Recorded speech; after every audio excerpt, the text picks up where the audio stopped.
Hello friends, मी शीतल तुमचं रुकी on the way या चॅनलवर पुन्हा एकदा स्वागत करत आहे. तर आज मी बनवणार आहे साऊथ इंडियन डिश. याला साऊथ इंडियन डिश बनतात, पण याला सर्वच जण खूप मजेने खातात. तर यासाठी आपल्याला काय काय साहित्य लागणार आहे ते आपण बघून घेऊयात. इथे मी घेतलेली आहे उडदाची डाळ. तिला स्वच्छ अशी 2-3 पाण्याने आपल्याला धुवून घ्यायची आहे आणि 7 ते 8 तास आपल्याला याला भिजवायला ठेवून द्यायचं आहे. 7 ते 8 तास झाल्यानंतर डाळ बघू शकता छान अशी भिजलेली आहे.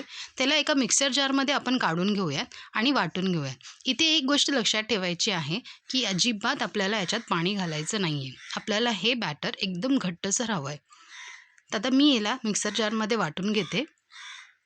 बघू शकता तुम्ही बॅटर छान असं वाटलं गेलेलं आहे. त्याला मी एका बाउलमध्ये आता काढून घेते आणि आता आपल्याला इथे ॲड करायचं आहे मीठ. मीठ आपल्याला जेवढं चवीनुसार हवं आहे त्यानुसार तुम्ही इथे ॲड करू शकता. आणि परत एकदा या बॅटरला आपण छान असं फेटून घेऊयात. बॅटर छान असं फेटत राहिलं आहे तोपर्यंत मी एका साईडला तेलसुद्धा गरम करायला ठेवलेलं आहे. आता आपण तयारीला लागूया.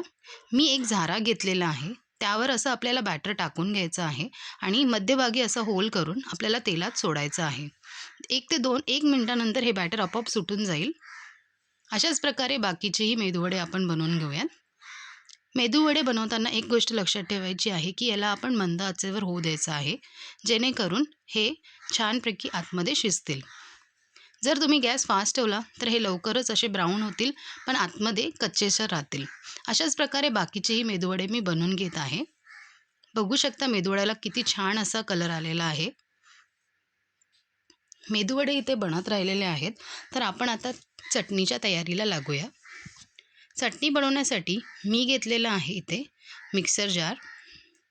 त्यामध्ये टाकलेले आहेत खोबरं, कोथिंबिरी, 3 हिरव्या मिरच्या, त्याचबरोबर दलिया दाल, मीठ आणि याला आपण आता थोडं थोडं पाणी घालून वाटून घेऊयात.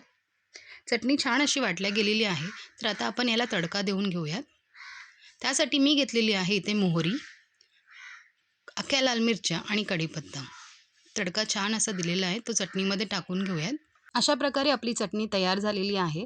तर आता आपण एका प्लेटमध्ये मेदूवडे काढून घेऊयात आणि त्याचबरोबर सांबार आणि चटणीसोबत याला सर्व्ह करूयात. तुम्हाला कशी वाटली माझी आजची रेसिपी मला नक्की कमेंट करून सांगा आणि माझ्या चॅनलला सबस्क्राईब करायला विसरू नका. बाय.